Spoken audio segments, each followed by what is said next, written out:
Warning, this podcast contains blasphemy, heresy, and profanity. Proceed at your own risk. 'Cause I'm exactly where I want to be. Yeah, I'm a sinner through and through. And I'll be waiting in hell for you. Welcome to the Skeptical Satanists.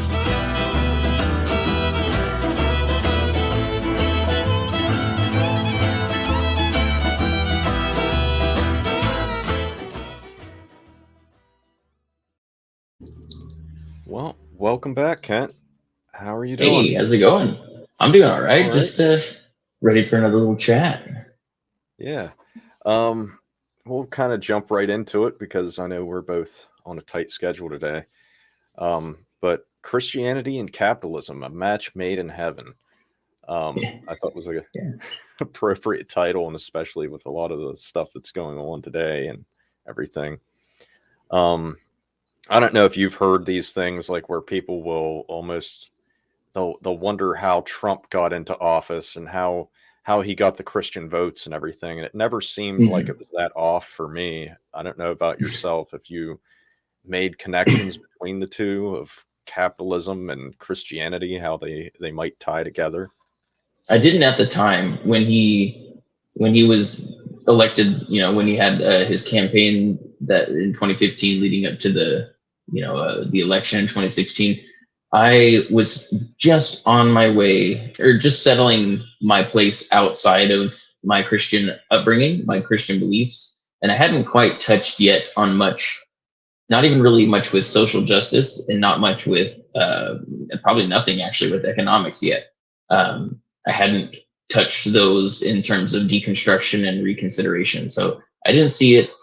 I did think it was a bit weird for the Christian vote to have gone to him, because I was like, he doesn't really come across as like a religiously pious guy at all. I mean, he throws some of the language out there, but his actions and a lot of the ways he talks are so clearly antithetical to a lot of mainstream Christian beliefs and attitudes that I was like, this seems weird, but okay. Like, he is definitely right wing. So a lot of people try to tie like socialism and Jesus together. So because of the feeding of the masses and all of that, the parables there.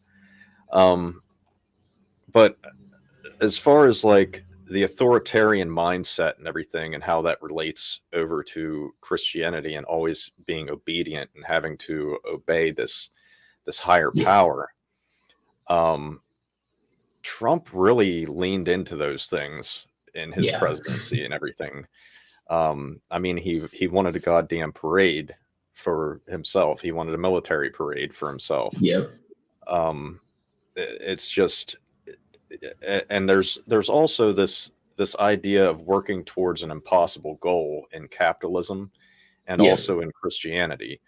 You've got the pick yourself up by your bootstraps mentality and everything, and that you need to be working towards this idea that you can be a CEO too. You can be the person on top. So you've got to be striving towards these things. And if you're just a good little boy and girl, you're good little boys and girls, then you'll get to be at the top, just like these people. You aren't working hard enough if you aren't. So it's this idea of a perfection being at the top for capitalism, kind of, in a way, or for Christianity, it's perfection. In capitalism, it's wealth, basically. Yeah. But I've been making those connections for the past few years, like ever since Trump had gotten elected, because, you know, it's weird because the pastor of my church, I was still going to church when Obama was elected. And right before that, right before Obama was elected, before he was even running, I believe, or maybe it was right during that time. Who did Romney run against him? Romney ran against him the first time. And that was the big recount debacle, was the first. Back then I was like caught up in Christianity and stuff, and I was in a weird position where my grandpa was a union coal miner, and really Democratic Party was what he was always voted for.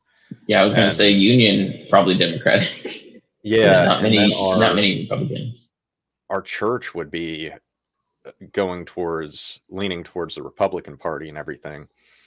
And I kind of, at that point, I was libertarian is what I considered myself. And I was like Yeah. wanting, who was it? God, I almost said Ayn Rand. Rand Paul. Rand Paul. Or Ron Paul. I wanted him. Yeah, Ron Paul. Yeah. I wanted him. Yeah, I wanted him in to run. Mm-hmm. But my pastor, we had talked about these things a little bit, and he was wanting Trump. He was wanting Trump back then to run. With when Obama was being elected, huh?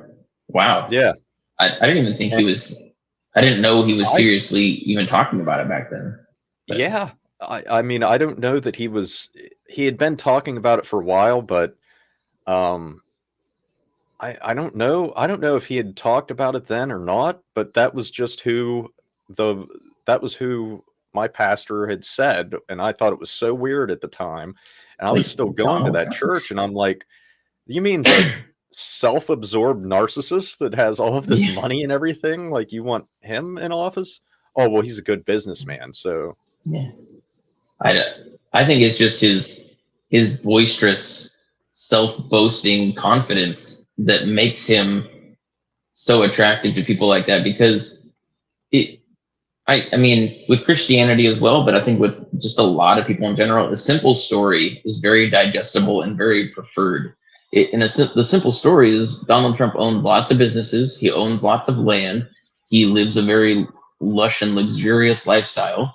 So he's rich. It doesn't matter the fine details of his business workings, the countless bankruptcies and debts that he's gone through over the years, the people he screwed over to get where he is. None of that matters, because he is, in their eyes, in every simple surface level manner of saying, successful. So he's a successful businessman. He's confident. He speaks well on his feet. I mean, he doesn't speak well, but to the crowd that likes him, he can keep it going. You know, if you sit and think about what he says, he doesn't speak well, but if he can make just going on charisma. Promises. He can make all kinds of promises to them, and they love promises, right? Like the promises of streets of gold after. I was going to say promises of trust me when you're dead, and nobody can confirm it. That's when all the good stuff happens.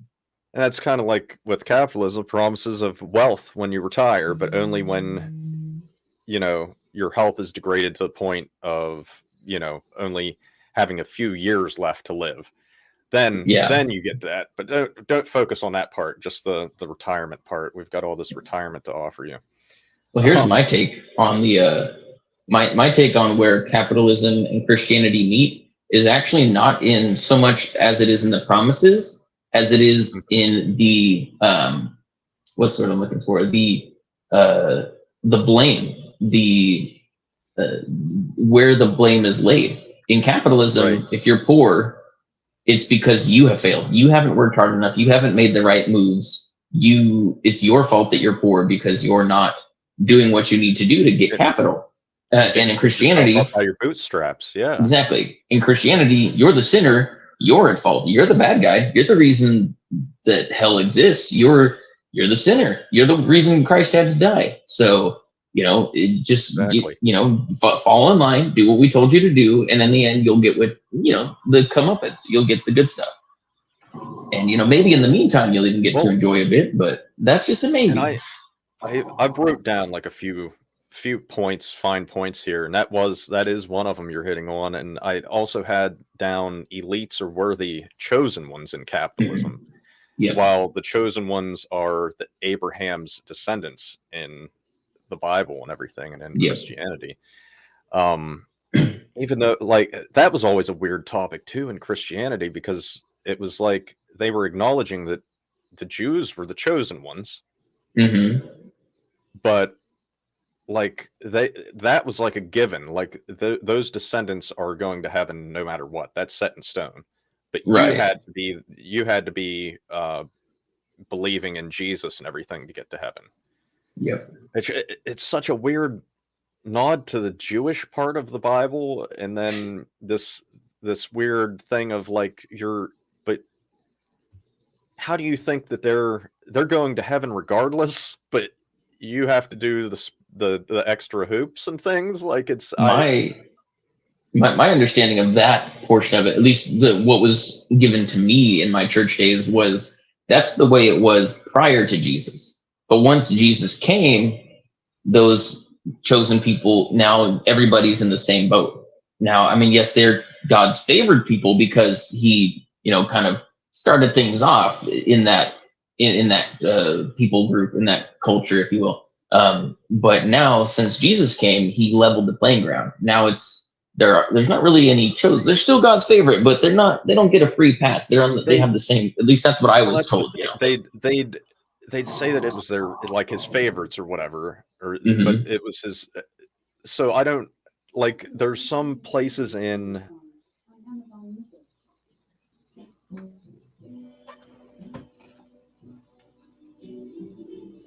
Well, that's weird. Yeah, Alexa music playing. Just start playing music. I heard something come on, and I'm like, you got an ice cream truck rolling through. The coming of the Lord.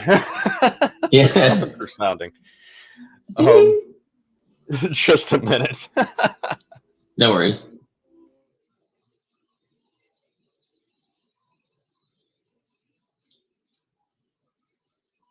Don't look to me to entertain you. I'm not doing anything till he comes back.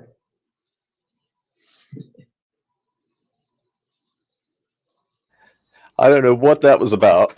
That's funny. Misunderstood something, but yeah. Anyways, yeah, there was like this weird contradiction of things where it's the chosen ones, but it isn't really, because now Jesus came and all of that. But still, at the end of it, they seem to think that, which I don't understand. Aren't we all Abraham's children or whatever at this point? Yeah. Or was there? Yeah, but because Abraham, it narrowed down to Noah's family. So by then, that everything after that bottleneck is all one family. Like we're all of those people according to that story. Yeah. So none of that really held together for me after I'd come out of all of it and was thinking about it. Then you start to realize nothing really adds up if you apply any critical thought to it. It all falls apart at some point, but you had to start somewhere. You have to start seeing the cracks before you notice that it was all just a facade to begin with. So see, and this is another thing, is the hypocrisy of the two, like with capitalism and with Christianity. Hypocrisy with child labor laws and slave labor laws, but we're allowed to attain resources from other countries using those exploitations. They're really, that there's this hypocrisy with that. And then there's the hypocrisy in Christianity that God can abort fetuses, but not like humans aren't allowed to do that, right? God can kill, rape, and torture, but not his creations. They can't do this.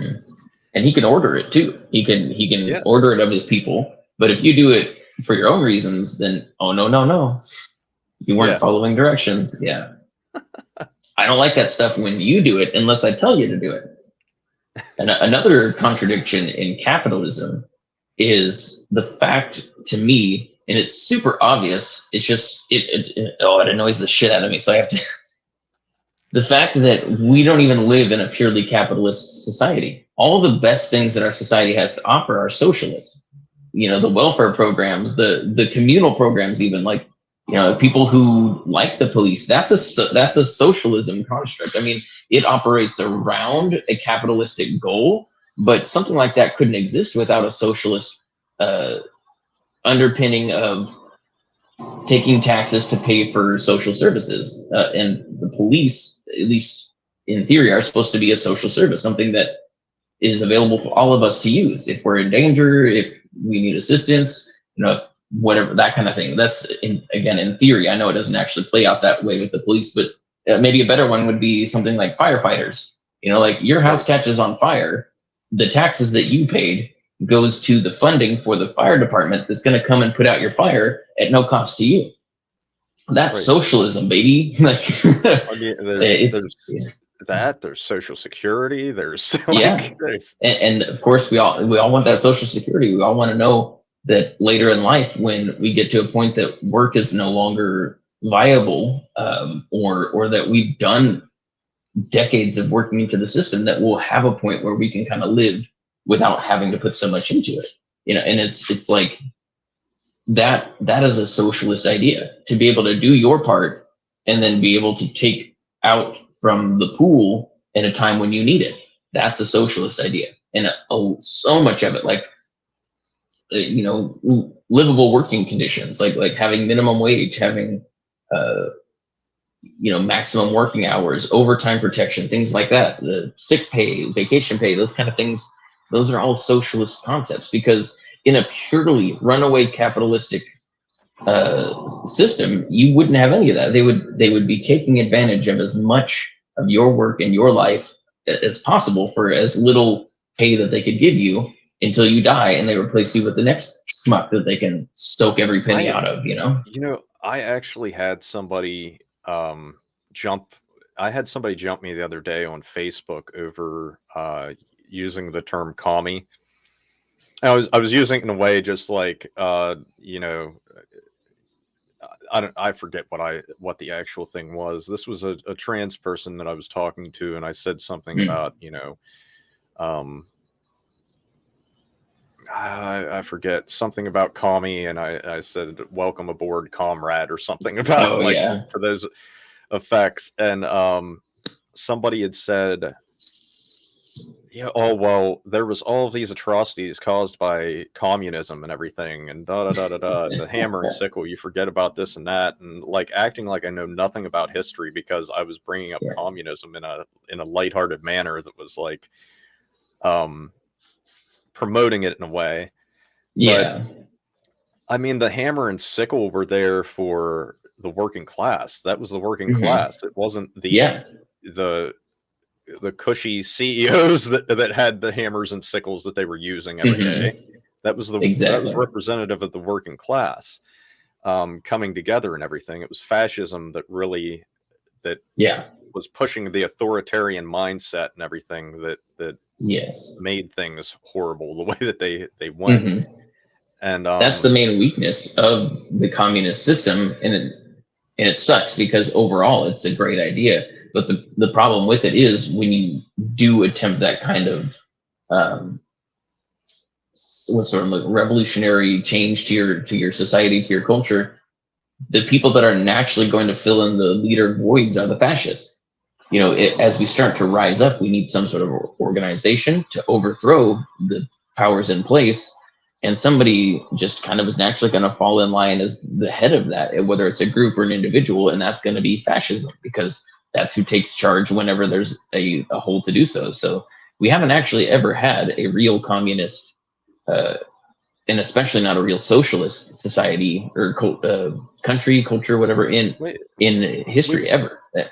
No, we've never had a pure anything with any of those things. It's always kind of a blend of sorts. Yeah. But and we've actually screwed up successful communist societies. Yes. In the was it South Venezuela America or Venezuela's one. Yeah. That's the one where they were basically doing great. They had come out of, I forget the exact history, so forgive me for this I'm not going to be able to fill in all the quotes, but what I do, or all the points there, but I do remember that they were in a shit place. They got free of the bad leadership that they had, and they were doing good. And America was like, we don't like that. We're going to come in and fuck that up because Reagan, because you're making communism look good and we don't like that. So they put embargoes and stuff in place against them because they didn't like their system. And that screwed up their system because they were doing the best they could with what they had. And I mean, we've actually purposely put in place dictators and stuff that we wanted in that were more acceptive of our capitalism and stuff. As far as the thing is, Hitler based his fascist ideology and stuff off of U.S. slavery, and we never Mhm. got rid of, we never put the slave, we never took the slave owners' money and redistributed it or anything. Yeah. Those slave owners went on to be CEOs of companies and shit, and it's still going on today. Like Yeah. the fascist, like to think that fascism can't happen in a capitalist society is ridiculous. I think that's one of the main reasons this country never attacked fascism the way that they spread propaganda against communism and socialism. Hmm.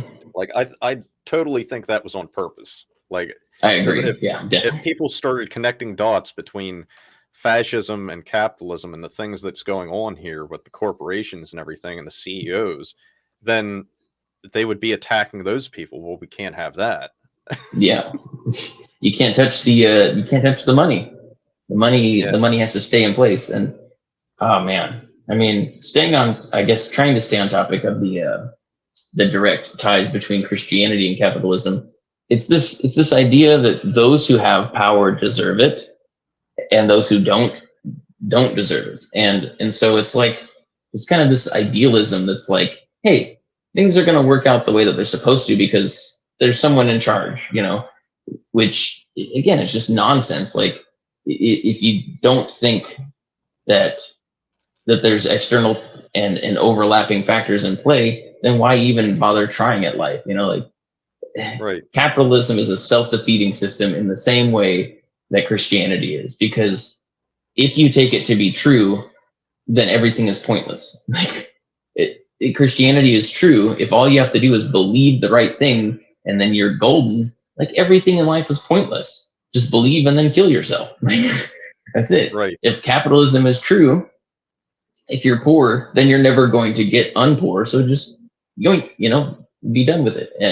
I mean, it's crazy to me. Yeah. Reliant on the birth lottery in both situations too, Yes, because if you aren't born in the right area of the world, then you aren't going to be Christian. Chances are, like, you're going to be another religion. Islam's a close runner-up anymore, I guess. So yeah, like they're catching up. Yep. So it's crazy. Yeah, and the same thing with capitalism and being rich and everything. If you want to get anywhere in this country, you basically have to be born into wealth to some degree or another. Statistics show that over and over again. That it's almost impossible to escape the poverty line. I just blanked out. Yeah. The power dynamic. To escape your class, to go outside of your class, to better yourself in that way. It's almost impossible. You might move up a little bit, but you aren't going anywhere. You still end up in You're not. Yeah, you're still in the working class because that's another kind of something that the 1% or 3% or whoever, the rich, have come up with, is this idea that there's a middle class and that there's a lower class, there's an upper class, and all of this. There's not all of these classes. There's the working class, and then there's the rich. Like that's it. There's that was the collar and white collar. That was one of the realizations that I think broke me into true socialism, was realizing that the upper, middle, lower class distinctions was literally the upper class, the elites, the capitalists, turning the middle and lower class, dividing the working class into two classes so that they could clash and keep the distraction away from the capitalist class. You've got the working class and the capitalist class. Nobody's a worker and a capitalist. I mean, to some degree, maybe in the working class, some people own their own capital, small businesses, stuff like that. But those aren't going to be mega billion-dollar corporations. Those are, millions, sure, but not billions. And they're probably never going to be billionaires themselves unless they're the rare few that do jump up into that position. But if they do, they're not going to be workers anymore. They're just going to be collecting money off of their capital. That's it. So learning that, figuring that out, actually, it kind of dawned on me, I want to say organically, was that really because look at most of the so-called middle class. A lot of them are blue collar, roughneck workers, people out there working like high paying construction, hard labor jobs. And they're looking down on people that are people that are in the lower class, and especially like well below the poverty line, collecting a lot of social welfare, and saying like, my problems are because of you. My taxes are so high. I struggle financially because my taxes go to pay for you. Instead of looking the other direction and seeing that the people that make 10 times, 1,000 times, 10,000 times more than them are not paying as much tax as they are at their pay rate. Not even percentage, but amount. They're not paying the amount that the middle class is paying in taxes. The other fucked up thing, though, is that middle class. Have you ever tried to pinpoint what exactly the middle class is? They say it's apparently like up to like 200,000 a year or something like that. You can find, which I'm like, oh no, it can go higher than that. It depends on Right. which definition you're going by. Like Exactly, that's what I'm saying. Definitions of middle class, and like all of these politicians use it differently. Like Obama used it one way, Trump will use it another way. They'll all have different definitions of what middle class means. Whatever's advantageous to their point at the time. And it's like, but it's such a large encompassing thing. It's like, I forget if it's up to $500,000 or a year, or if it's a little bit below that, but it's anything from like down around 20,000 a year up to fucking $500,000 a year. Yeah. How the hell? Like, how do you? It's a big gap. So you could be saying that you're paying all of these taxes. Well, those people are paying the taxes too, but they're like there's the spread is just so much on it. So to say that it's the poor causing these issues or whatever, or that it's doing the middle class makes up so much, you can't separate all of these things out that way. Yeah, exactly. Like it's a wide gap, but they've split it into two divisions just so they can turn them on each other. You know, I hate tax brackets and everything in that. And how the hell does a person that's making $500,000 a year that thinks that they're middle class, how do they even relate to somebody that's making $20,000 a year? They can't, and that's. But I think that's part of the division. Same category. Yeah,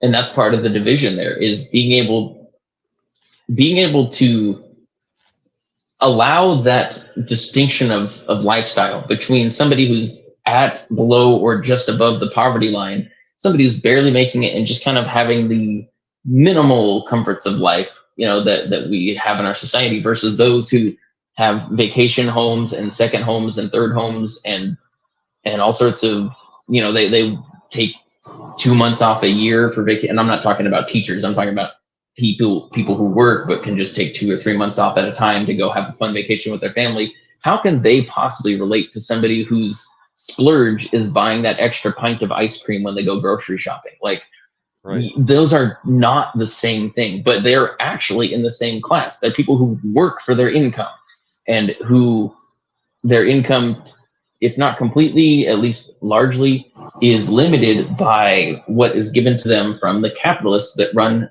whatever corporation or industry that they are making their money in. And it's just, and that not only that, but when it comes to, and this may have a lot to do with the tie into Christianity too, but in capitalism, it turns out, at least in our society, I guess I can't really talk too much in our country, but I can't talk too much to other countries, is the people who run the money also run the politics, which helps to pay their money. In religion, like, or not, why did I say pay their money? Which helps to kind of determine where their money goes, which is why they don't pay taxes when they're super freaking rich, making shit tons of money, and they don't have to pay any taxes. But somebody making like 1/10,000th of the amount they do is still paying way more taxes. And to put that on the Christian perspective, is you have people who are running the show as so, like for the Catholics, you've got the Pope and the bishops and stuff like that are kind of running the show, and they decide what the Christian what's the word I'm looking for? What the Christian zeitgeist is like at any time. And if they allow certain things, well, that's allowed. We're holy men. We're running the show. This is what God wants, and they make it their way. Whatever they like is what God likes too at that time. And I mean, I guess in a sense that was kind of the brilliance of the Protestant movement was giving that power to everybody in theory, but even then you've got churches where the pastor is kind of feeding his ideology into his congregation and they just follow whatever he wants. But yeah. And real quick, I mean, if you want to head towards a wrap up soon, I will have to get going here soon. So a few more minutes if you want. I'm right there too. But yeah, on that note, like I know a lot of our like our church believed that the presidents and stuff were chosen by God and stuff too, that this was God's will. That, well, everything's God's will, right? Unless it's a Democrat. Then they're demonic and we need to fight against them. Right. But yeah, and I guess there's just a few points that I didn't quite get to, but it was like the family corporate structure and church family, and it being used in a way that excuses bad behavior. Yeah. So that, if it's your mom or dad or whatever, they can get away with whatever because you're their kids. Yeah. And the corporate structure does that same thing. They try to do that and implement that in that way. And the church kind of does that in a way. Like the pastor can come up with a million excuses why he does something, or the Pope or whoever. But whenever it comes to you need to hold yourself accountable. But there's these like different levels of accountability, it seems, in it. And it creates a hierarchy of ill behavior acceptable at the upper rungs of the ladder, while making it inexcusable down towards the bottom. And it's the same thing in capitalism. The CEOs can get away with wage theft for decades at a time, where they have taken money out of your pocket while inflation's going up. And they've put it into theirs. And that's part of what's causing inflation to begin with. Like, exactly, it's them being greedy at the top with the money. They're holding on to all of it. It's sickening, man. It's just sickening. Yeah. But I think that covers it. I think we did pretty good for a half hour. And if there's, if we ever want to come in and have a part 2 where we go a little more in depth, we can, if there's different like things we didn't hit on now, or things that you think of that's like, hey, let's dive a little deeper into that. Maybe we can have like a kind of like a, what's the word here? Like a potluck conversation of sorts, like bring in all of our own baggage to go over, and we'll ramble on that. I'd also like to get into, maybe next time we could do, or time after, if we decide to do a kind of potluck like that, we could go into the trans allegory thing that we didn't. The Matrix. Yeah, that'd be great. I just watched V for Vendetta, and I did not know this. I mean, I watched it around the time it came out, but I did not know this. But it's made by the same people who made The Matrix, who happen to now be trans sisters. Yeah, they're both trans women, and they're the Wachowski sisters. Yeah, I didn't know that either. And as the movie was starting, it said written and directed by the Wachowskis, and I was like, as I'm watching it, I'm starting to see some of the ideology. It's not so much tied to trans in general, but I think I see a lot of almost like, I would say, LGBTQ, LGBTQ, and just in general minorities and anti-fascism, like that kind of stuff, like that. Yeah, it's so in there. Like there's a whole portion where Natalie Portman's character is in an imprisoned, like in a cell, and she discovers in the cell a hidden note, and she opens it up, and it was written by a woman who was also put imprisoned there by the fascist powers that be, who had been put in there because she was a lesbian. She tells some of her life story and what she went through and how she ended up there. And it was clear to me before then, but after that it became like, I'm like, yeah, that's what this whole thing is about, is like, you've got to fall in line, you can't be different, the thought control, the censorship of things that don't match up with what the powers that be want, and they want to give this image of perfection in their world that they've created, but it's not there, and people will eventually see through it. And I'm like, I am on board with that, so hell yeah.